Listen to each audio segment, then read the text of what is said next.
You already know what time it is. It's your boy DJ Richie Skye back with some tea, interviews, recaps, and more. And be sure to check the links in the description of this video for trips, for books, one-on-one sessions, and more. Now let's get into the tea.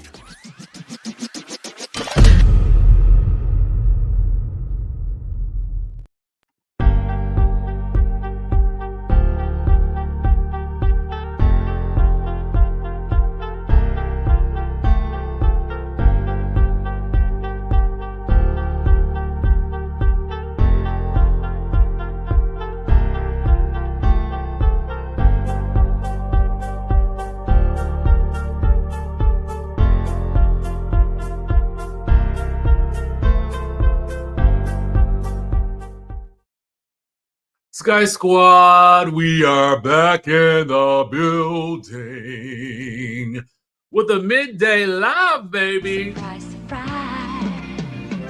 Surprise, surprise. Oh my God, that song just sends me into, it gives me shivers down into my bones, okay? I don't know why. You might get it a couple more times during this live because Norman told me to do it, okay?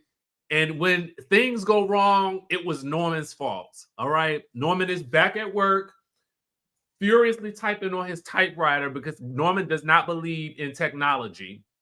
So Norman is typing on his typewriter like Jessica Fletcher back in the Murder, She Wrote early days, okay? So who is in the building today? Yes, surprise, surprise, Angela, you made it to the live, baby. Yes, surprise, surprise, Bruce. Thank you so much for being in the room. Angela, hey, boo. Gloria, listen, we got Teresa in the building. Virgin Islands is in the building. Germantown, Maryland, down the street. Cali, the good old West Coast is in the building.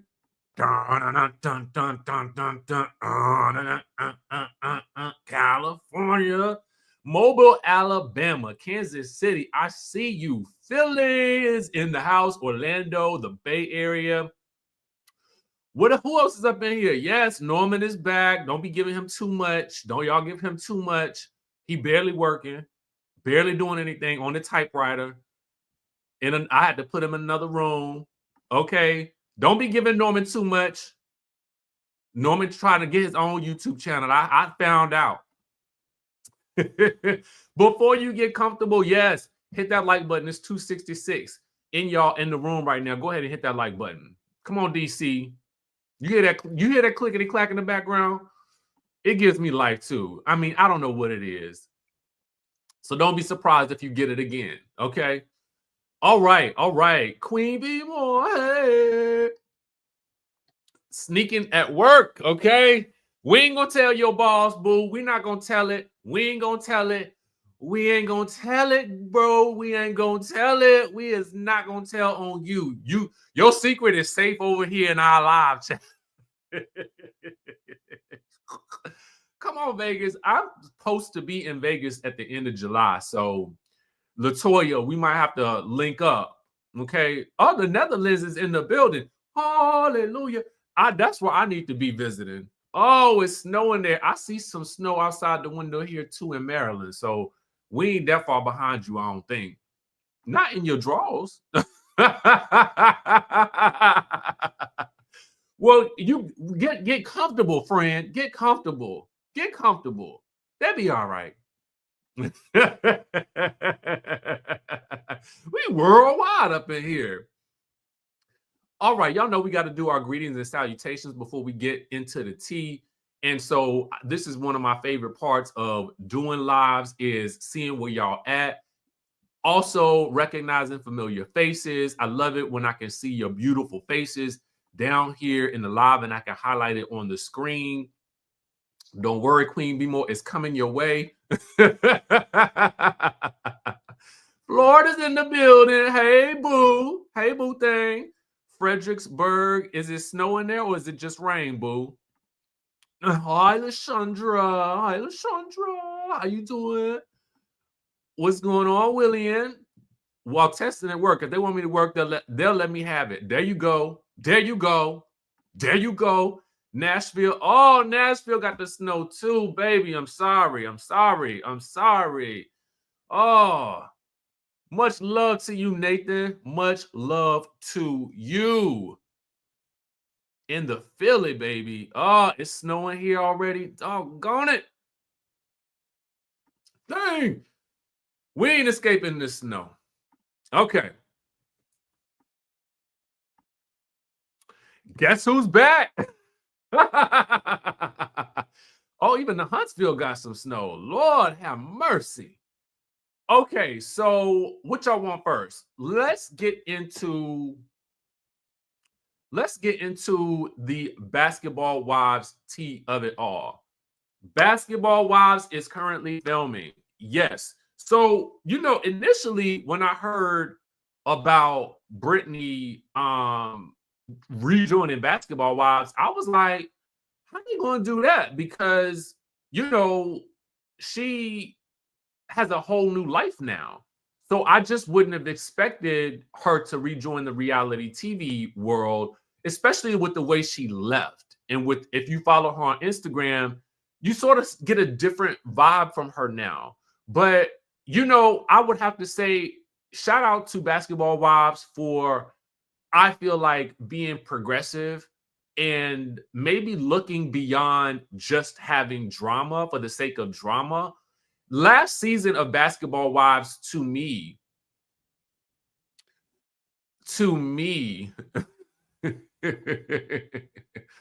Loved and Lost. Well, I was halfway right. South Africa, my second home, baby, my second home.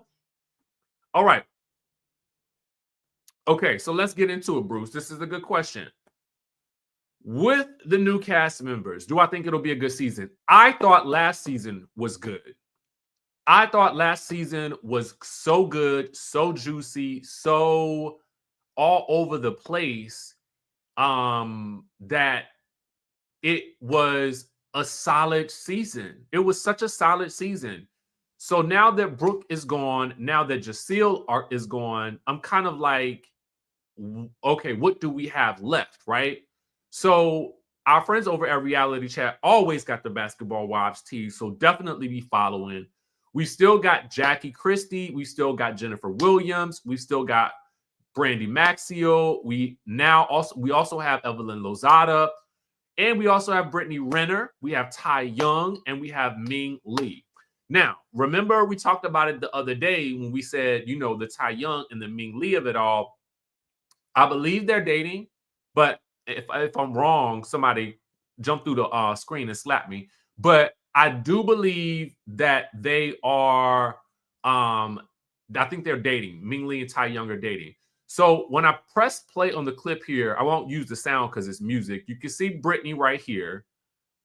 I can't tell if that's Ming or in the back, and I think that's Tai right there. It's hard to tell who that is right there. So we've got the newbies in the building, and they're on a cast trip. So I can't tell where they are. It looks like they might be someplace like Napa, but I'm not for certain. It definitely is in the mountains because it looks like they're about to go ATV in. And you see Jackie here, and she is with Tai. So at least we know Jackie and Tai are on the same page. Oh my God, who else was in that shot right there? Wait, I'm gonna try to stop it real quick. Let me see if I can stop it to see who else is in that shot.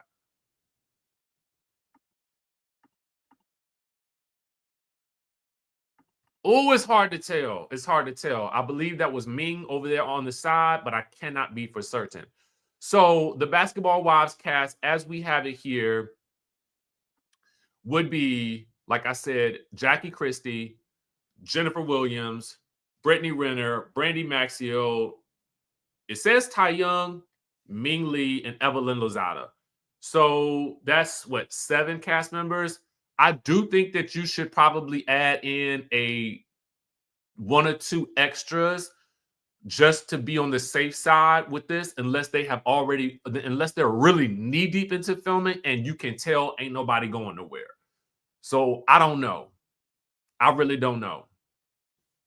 Cape Town in the building. Now this would be interesting, Bruce. Jaceel would be a good fit for Bell Collective. She didn't really fit in with Basketball Wives, in my opinion. Now, this will be interesting only if she knows any of the Bells personally. If she knows any of the Bells personally, then I could see that being the case. But I also don't know it. Would she be a good fit? I gotta let me sleep on it. Let me sleep on it. Let me sleep on it and make some calls.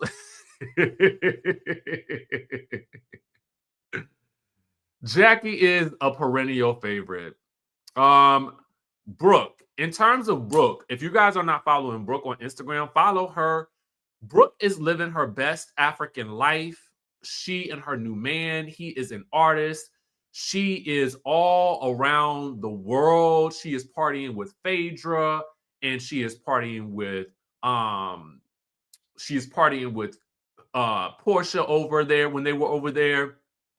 I think she's also being dressed by Swanky Jerry. She's starring in her man's videos. Brooke is living her best take me away from here lifestyle and let me live in peace with my brothers and sisters in Africa. Okay. And I'm not gonna lie to you. I don't blame her not one single bit. Okay. Yes, go, Brooke, please go and live your best life for us. Okay. Let me live through you as you uh just marinate and luxuriate in the African riches. Okay. I can't hate. I cannot hate. So that's the Basketball Wives tea. Now y'all know when y'all see this face, we about to get into some mess. When you see, is it over here for y'all or is it over here? Anyway, when you see this face pop on your screen, I want you to know we are about to enter into some messy territory. We're about to stage dive into the mess. But that's right. Don't call her Fei Fei. Don't call her Fei Fei. Here comes the mess. Let's get into it. And of course, we're going to have to go to the Bravo Shade Room. You know, they have caught all the good clips from Dr. Heavenly's live. Baby, let me tell you something. The clips say that Dr. Heavenly clapped back at Sweet T's comments calling her a razorback big back B. Yesterday in the chat, y'all got on top. Y'all was riding me like Beyonce is riding this horse. Okay. Y'all was riding me like Beyonce is riding this horse right here. Cause I kept saying that Phaedra called Shireen a Buick-bodied, built, basketball, basic bodied B. Now, all of those adjectives I added just for the spirit of, you know, whatever she said that I felt like they cut into the scene. I don't feel like she said that at the moment. I think Phaedra probably got the running. Anyway, yet again, we have another razorback, big back, body built, banging on the body, Buick LeSabre comment. Okay. Now, Dr. Heavenly then goes in on Sweet T's body, saying that she was badly built, calling her a big back and flat booty. That is what she said. If I can get to the comment, I will. Let me see. I could tell when she get there. Okay. A lot of people in the comment. I saw a comment yesterday that said, why can't Sweet Tea question Dr. Heavenly? Because the whole crew was questioning Phaedra's date. And I thought to myself, that's actually a fair point. Everybody in the group should be able to question everybody.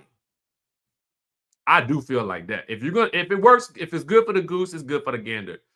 But you got to hear Dr. Heavenly tell the story, because whether you love her or you loathe her, Dr. Heavenly is gonna tell you. Dr. Heavenly gonna tell you the story in a way that only Dr. Heavenly can. So she was originally talking about Phaedra, and there was a comment on the screen right here, and then she kind of goes into talking about Sweet Tea, and she starts talking about Sweet Tea's body as a clapback about her, Sweet Tea's comments about hers. Now that to me is just a part of the equation. She is a natural storyteller. Okay. So to me, that ain't the tea of this. That's just a piece of the puzzle. The other piece of the tea that I thought was interesting was that Sweet Tea, Dr. Heavenly alleges. Let me put the alleged badge up here, because I'm alleged. Your life is alleged. It's alleged that you're actually here in the comments. Are you even allegedly at work today? I don't know. I really can't say for sure, because everything you see is alleged. So what I do know is that she says in this video that Sweet Tea was getting so about it that she actually pushed Simone when Simone was trying to intervene and get in betwixt the two of them, and that Simone got mad and hauled off and pushed her back. Now, that may be a reason why in the episode you hear Dr. Simone say, comment about Sweet Tea, something about her doing too much. Perhaps because Dr. Heavenly says maybe it was a blessing she fell back into the water, because they might have had been fighting if she had not fell backwards and she was fighting the water, and Simone and Sweet Tea was in a push and shove. They was in a push and shove type situation. Okay, there was in a push and shove. She alleges that, Sweet Tea, Simone rolled up on her to try to stop it and get in the midst of, and then Sweet Tea said, wham, bam, and then Simone said, no, thank you, ma'am, and pushed her back, okay? So there was a shoveling match happening there that was seemingly cut out of the episode, okay? Not the Holy Spirit. They was all lit. They was all lit, okay? So,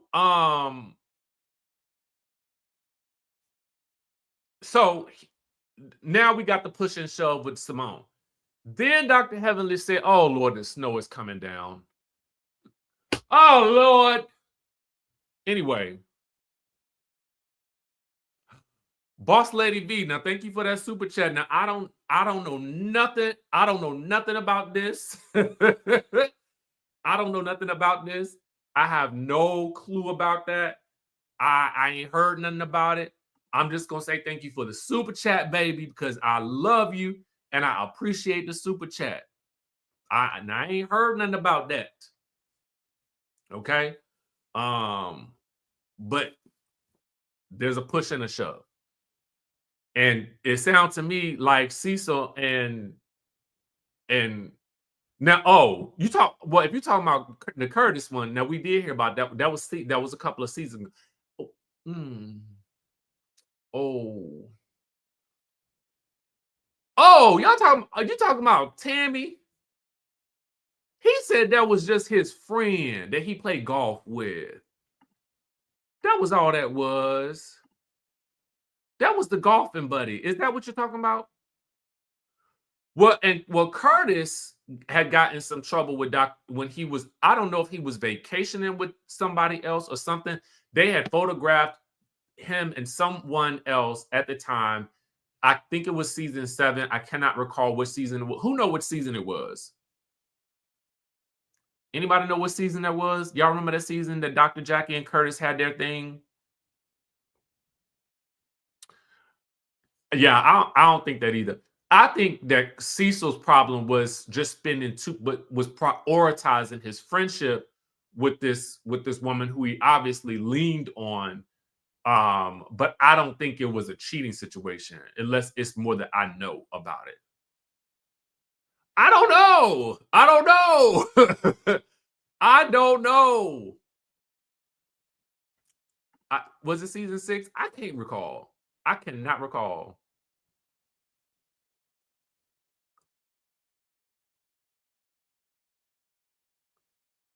Right. I am not messing with Tammy because I felt like Tammy was just golfing buddy. Oh, thank you.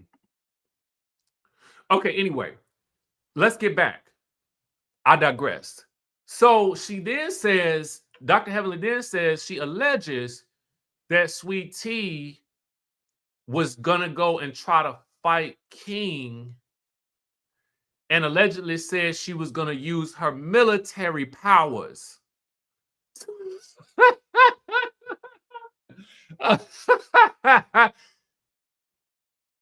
It's not the military superpowers. What was she gonna do? Turn into Wonder Woman? Or does she got some type of controls? Is she manning some type of controls for the fleets, for the naval fleet? What military powers is she referring to?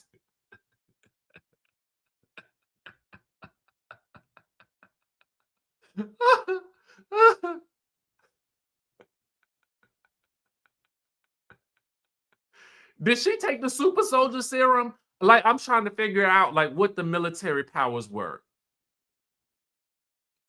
And to be honest with you, why would she not be running up over there to check up on her man? I mean, everybody. At the end of the day, I feel like we're going to see everybody running. We saw Quad running over there, so everybody was running for their lives. Everybody was running from their lives. Oh yes, yes, yes, yes. I saw that trailer, y'all. I saw a preview where she says, "Welcome to Faircrest Oaks" or something like that. The Grand Dame is actually in that on that show. I have not checked out the show yet. Maybe I will check it out when I get on the Peloton. Okay. Maybe I will. The other thing that was mentioned, and again, if you want to listen to these clips in full, please head over to the Bravo Shade Room. Please head over to the Bravo Shade Room or catch Dr. Heavenly's lives recaps. All right, so the other clip, real quick, that I'll bring up for you guys is, forgot to hold my placeholder because I was going to talk about some mess, is that Dr. Heavenly broke down the confrontation between King and Dr. Gregory. You know, she says that Dr. Gregory says, "I will not fight a man. I'm a doctor." Now, I thought we did hear him say something to that effect. She says, but King said, "You didn't have a problem fighting a woman." I'm assuming this is an allusion to, or she is alluding to, Dr. G and Quad's past issues with each other. That's the only thing I can assume.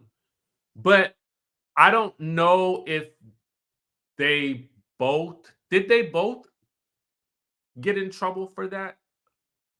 I don't really know. But I think that's what Dr. Heavenly was thinking that maybe King was alluding to, in which case that would have likely been something that maybe Quad had expressed to him, and maybe that's why he said it. Now, I could have swore I thought I heard that they both had the issue with that, but I cannot recall, and I am sure neither one of them want to revisit that. So apparently the ish got deep. I wish that they would show us an uncensored version of that episode, because it's given pillow talk party.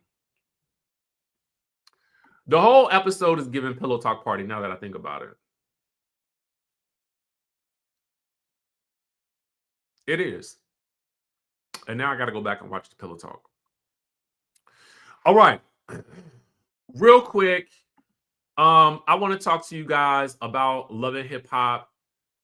So a couple of things real quick. I see somebody had a question about the Love and Marriage Huntsville reunion.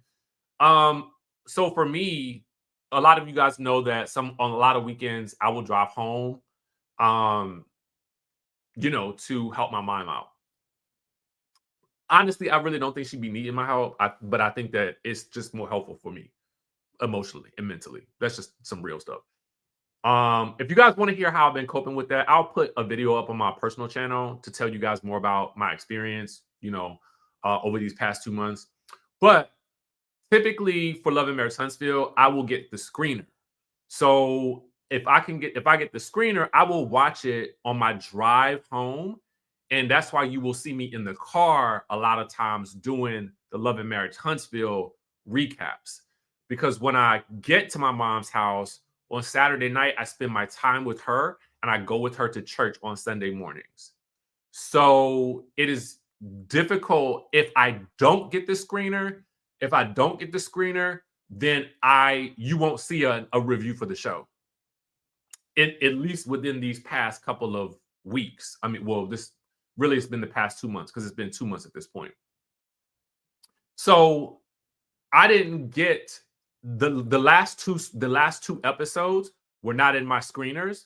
So I did not get a chance to review it on my way home, because typically I'll just let it play as I'm driving so that I can at least hear what's going on and then react to what I'm hearing.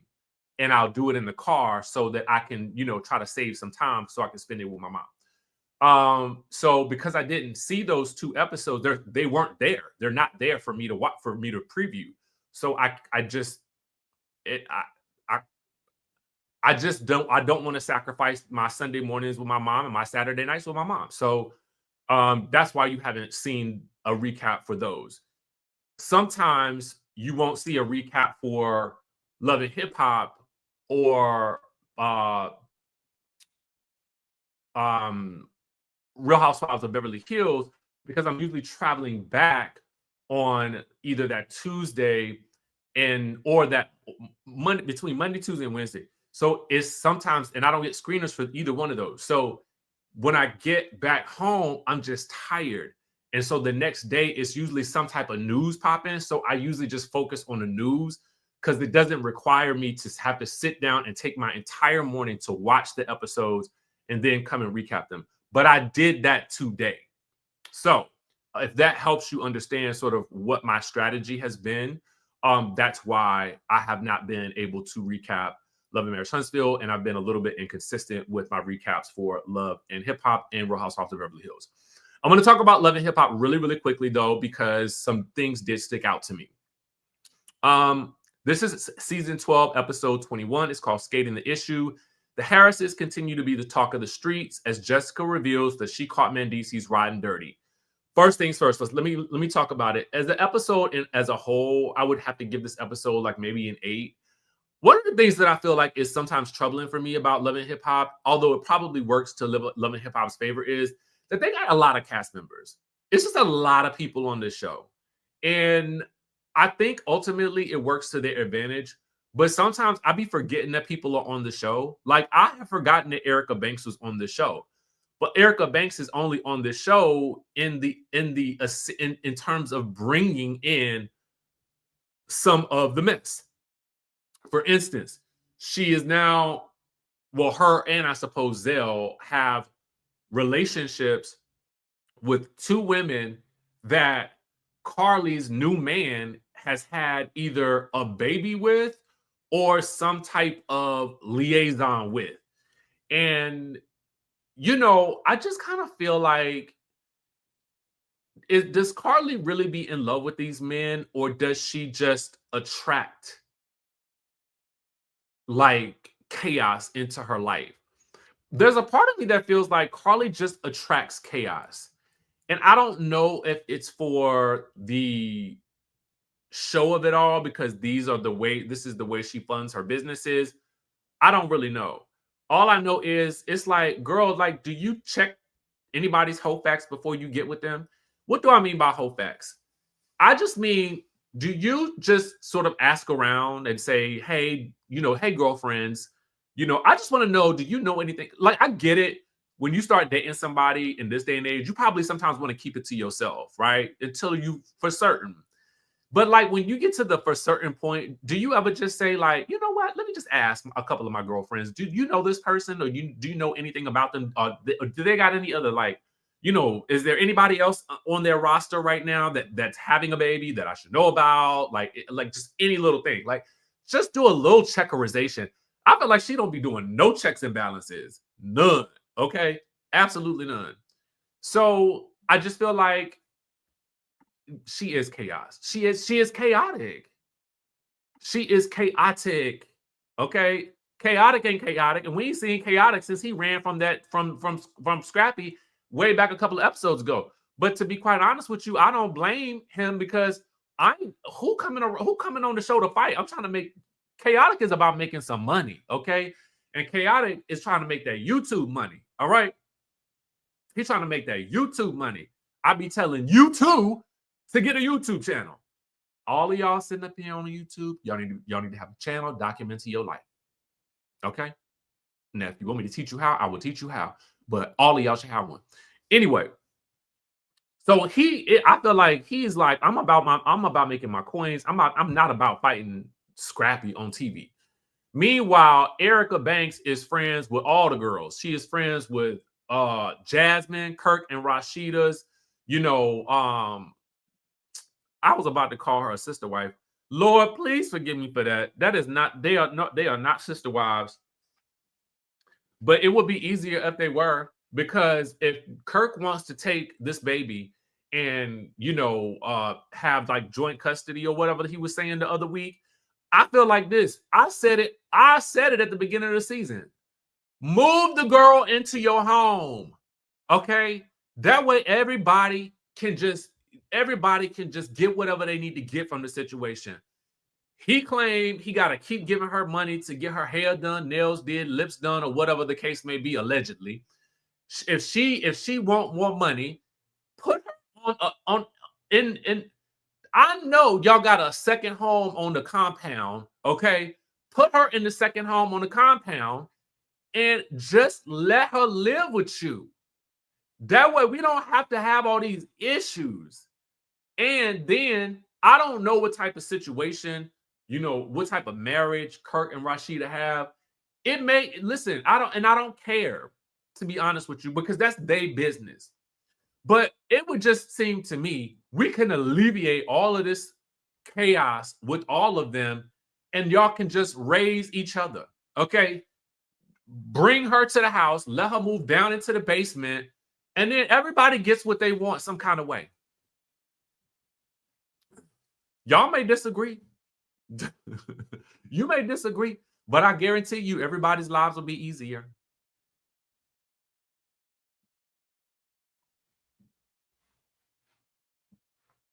Untraditional maybe, but simple and easy, yes.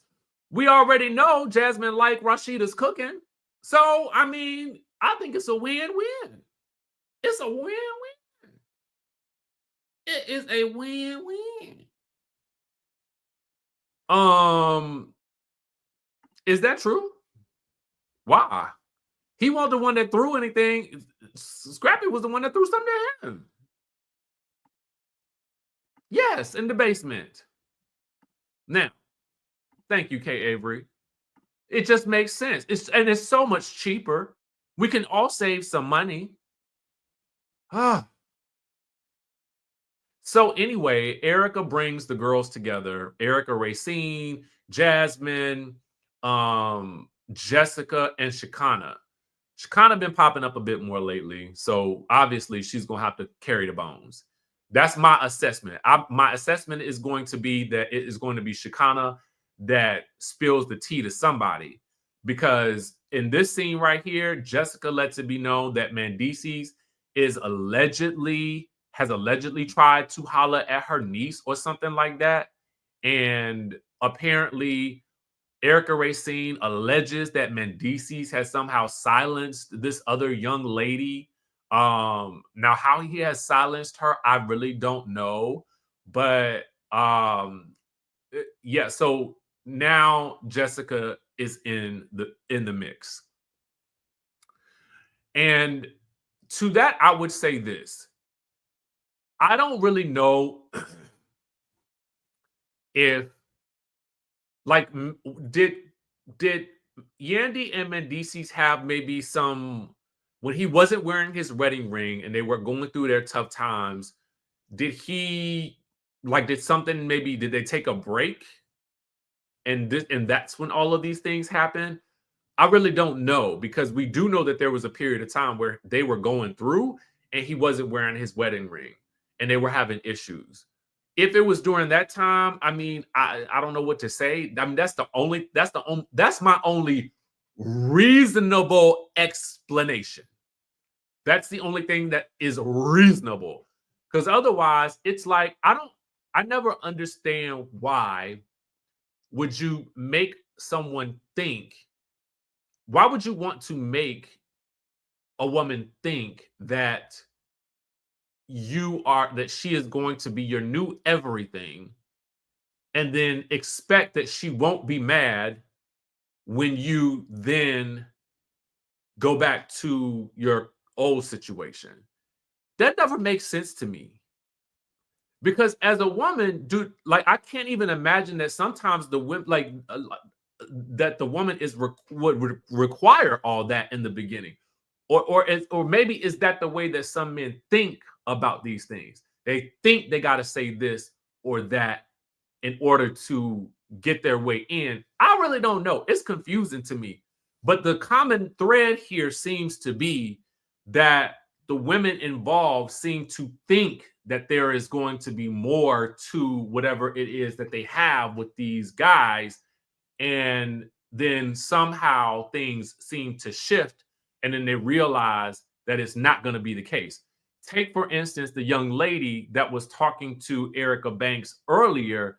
She thought that she was going to be having a baby with someone who she was going to be with, only to find out. And then she alleges that he says he was working on a Netflix show in Africa.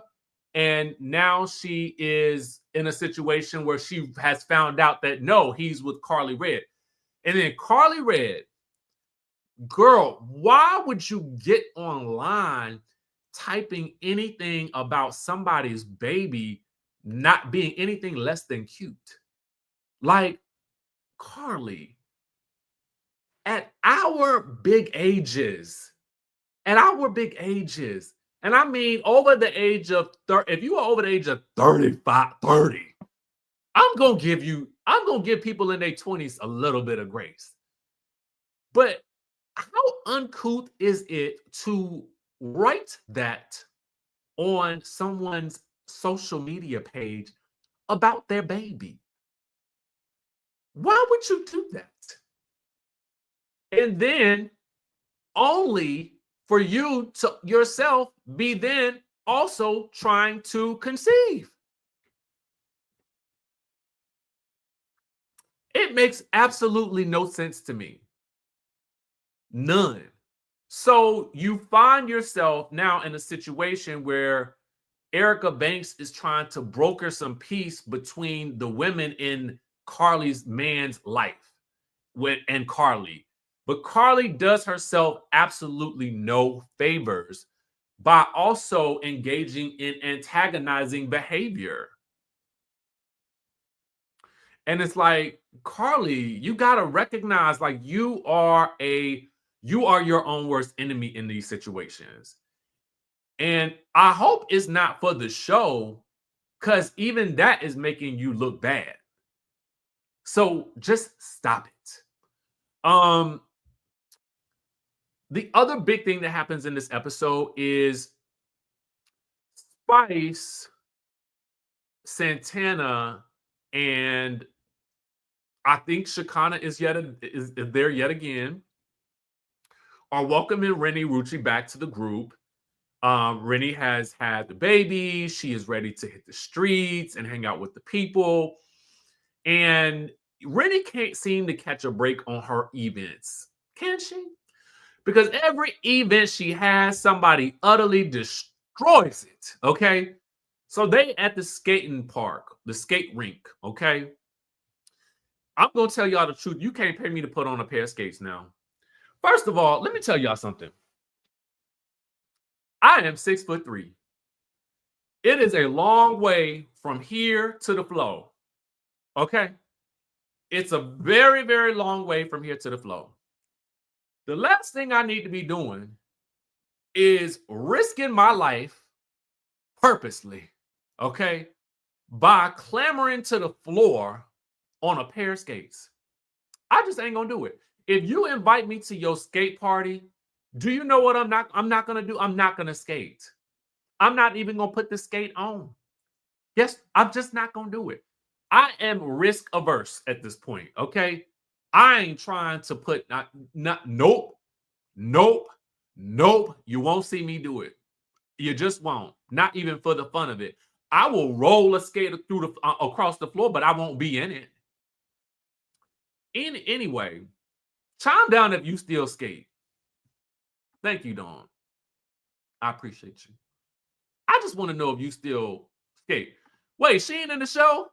That's, you know what? They probably took her out after the whole verdict, after the whole guilty verdict.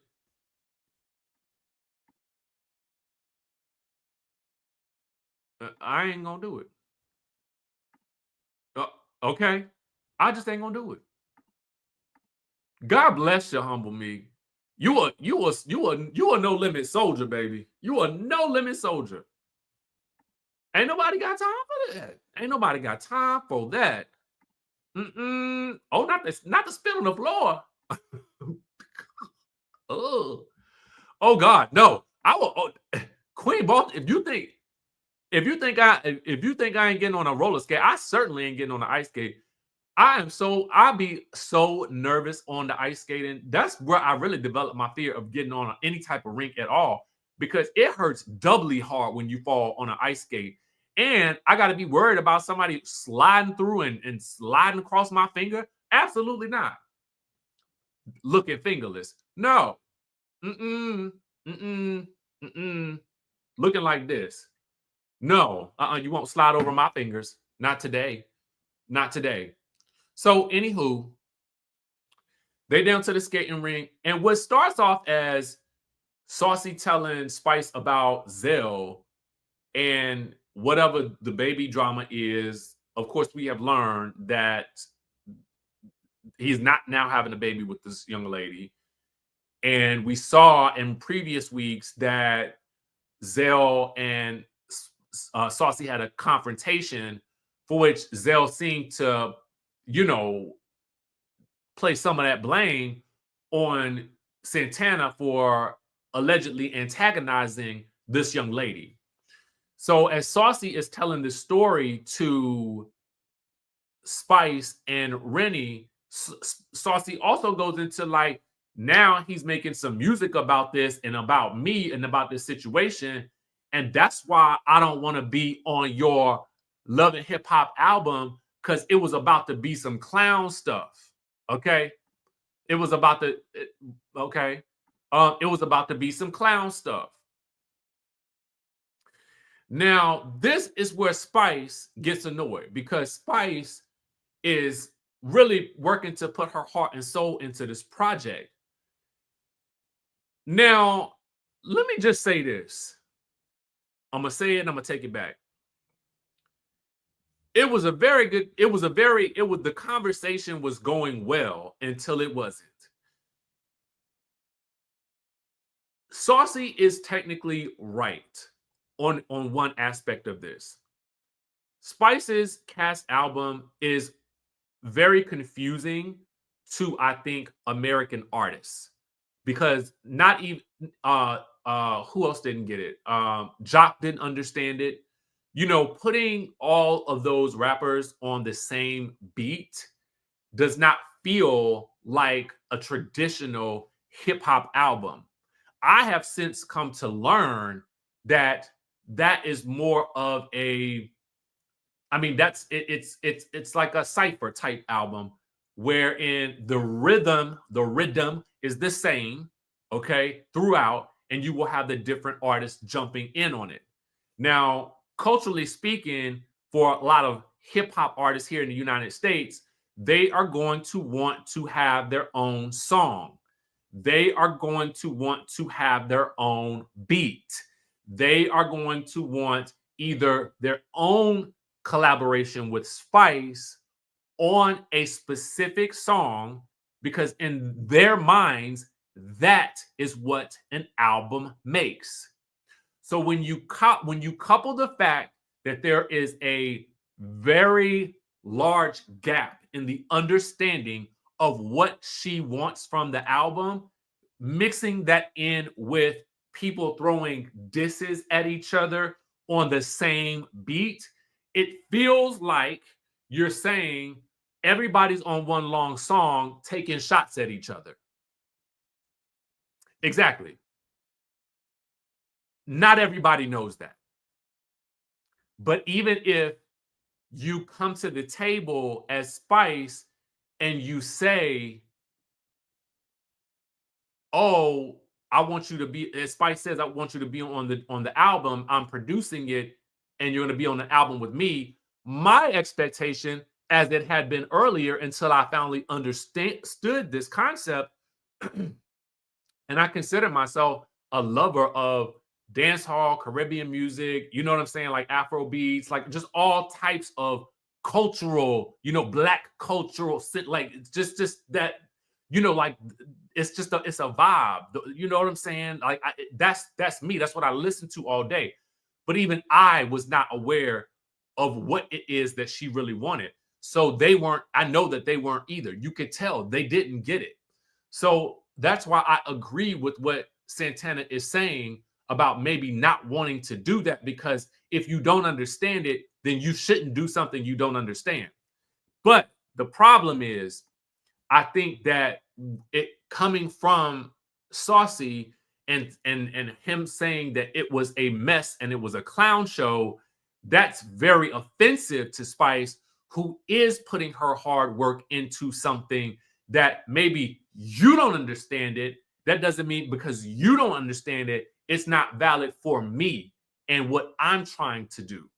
I don't think that Spice act like articulated it in a way that most US based artists would get. But even though some of them didn't get it, they were just excited to be able to work with Spice and put something on this cast album.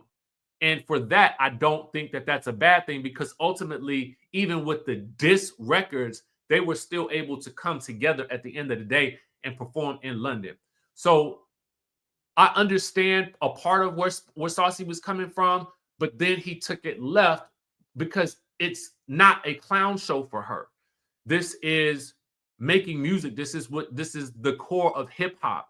This is something that, if mitigated and worked through correctly, can be a source of art for those who choose to stay with it and go the distance with it. Um, and I think that where Saucy went wrong was calling it clowns-ish, because that's not what it is for her. And so she gets offended. And you know, Spice, when she gets offended, there is no stopping her. There is no stopping her. And I feel like Saucy is going to sauce and Spice is going to spice. And you got the two of them going at it. And Spice brings up those album streams. And she's like, baby, let me let you know. You can't compete where you can't compare.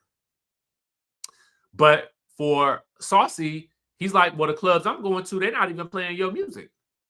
So it's an interesting debate about relevancy and streams. And I I was oddly fascinated with this argument because at the end of the day, there was something to be said for what Rennie said and what Spice said. Let me get him in the booth and let me show him what that is. And I think, to be honest with you, Spice and Saucy in the booth on their own song, that would be a hit. That would be a hit. That would be a hit. That's what I think. I mean, you put you put Spice on a dance hall track and you put Saucy on it too. I am sure you are going to get some booty shaking music that will bump in the club. It would be fire. It would be fire. I hope that's where this leads. Personally. But we'll have to see. We'll have to see. So anyway, that's my recap of Love and Hip Hop Atlanta. Hopefully you guys understand what happened with me and with Love and Hip Hop. I mean, Love and Marriage Huntsville. I did watch Beverly Hills. I can give you my 2 cents on Beverly Hills real quick.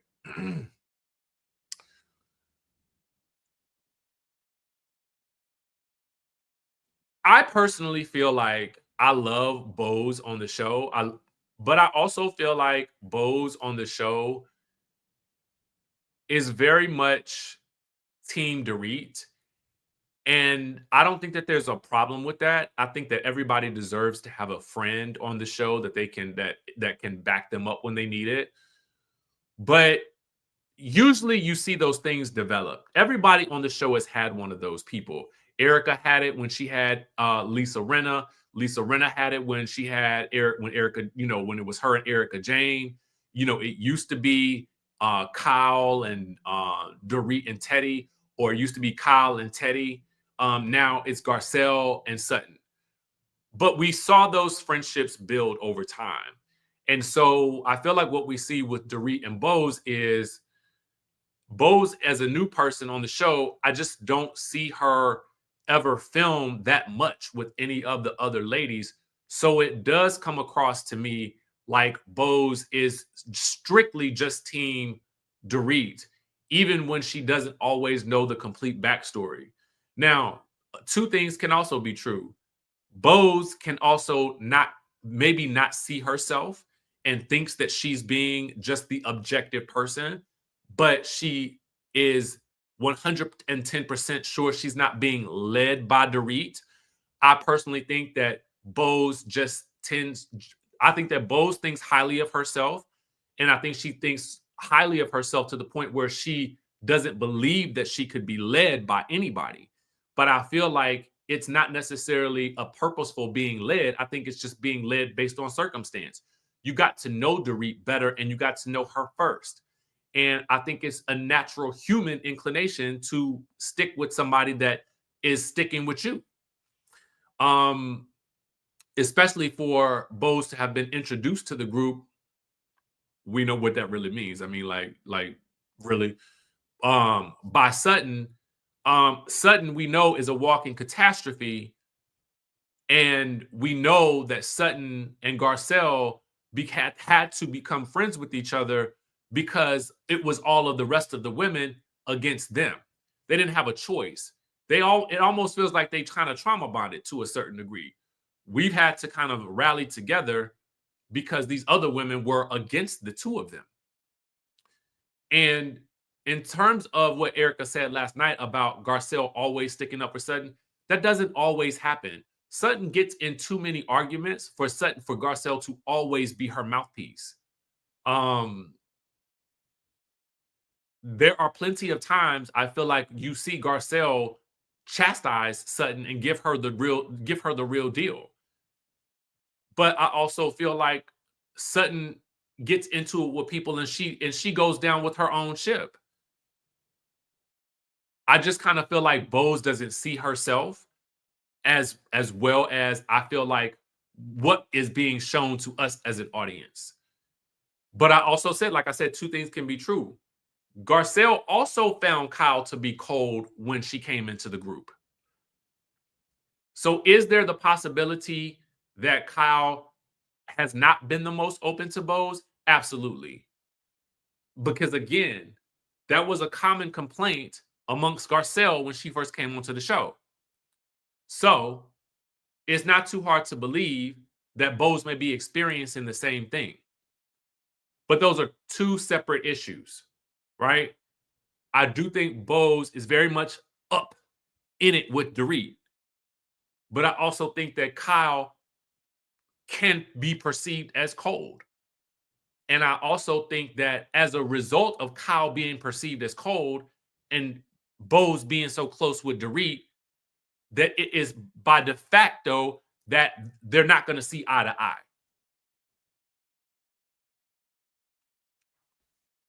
And then we have this. Erica is kind of on an island by herself because she doesn't have Lisa Rinna anymore. And she is so trying to be the fence in the situation with Dorit and with Kyle that she loses her ability to simply tell both of them when both of them are wrong.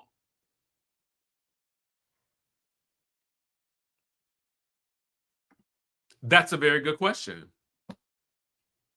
I mean, maybe now she does, now that they're going to watch What Happens Live together, now that they're doing all these other things together.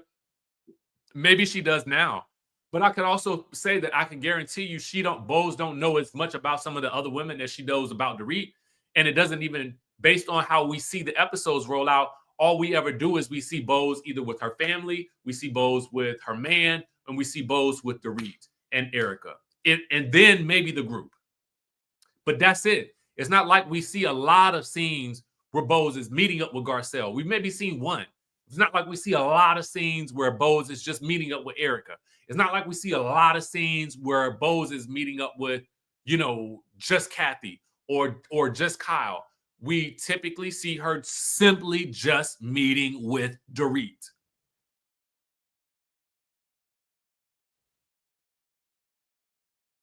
So, it's an interesting watch to sort of see how it unfolds. I'm going to be interested in seeing next week where I feel like, again, Sutton is a walking catastrophe, which makes for good reality TV. But I don't like the comment that she's going to make next week about fighting with someone who is in the same tax bracket. Because I think that just sounds real. Girl, you're in your tax bracket because you married well. And you're in that tax bracket because you're getting $300,000 a month in alimony. It's not like you just simply came into this life with that. So I don't like somebody saying something like that.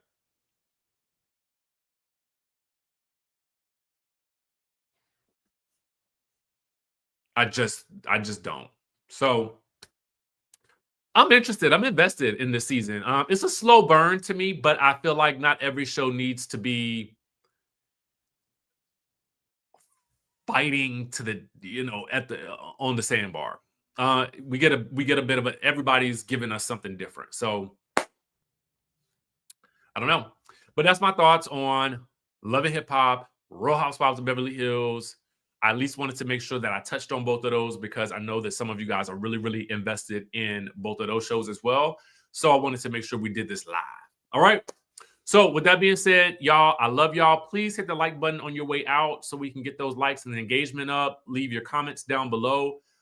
Be sure to follow me on the Snapchat. I'm actually going to record a life update video for my personal channel. I think I'm going to try to start doing those every day because I had a conversation with one of my friends who her parents are kind of going through, later in life stages. And we were talking about just some of the things that you experience when you have like an aging parent or you lose a parent. And there are things that I feel like nobody talks about that I am going to sort of break down in my next video on my personal channel. So I will put the link in the community tab once I'm done in case you're not following that channel. But I do think that these are important conversations to have, especially with your older parents or your grandparents, because you know it's an eventuality for everyone, and it is so much better to be equipped and to know what to do before you have to end up doing it, and you end up having to do it while battling with grief at the same time. No one wants to deal with that, and no one talks about how difficult that is. So I'm going to do a video talking about that because I do think it's important. It's a scary thought, but I think it is better to be prepared. And so then you don't have to fear as much. Okay. So with that being said, I'll update you guys when I post that video. I'm going to go make it right now. But with that being said, I love y'all and I will catch y'all in the next video.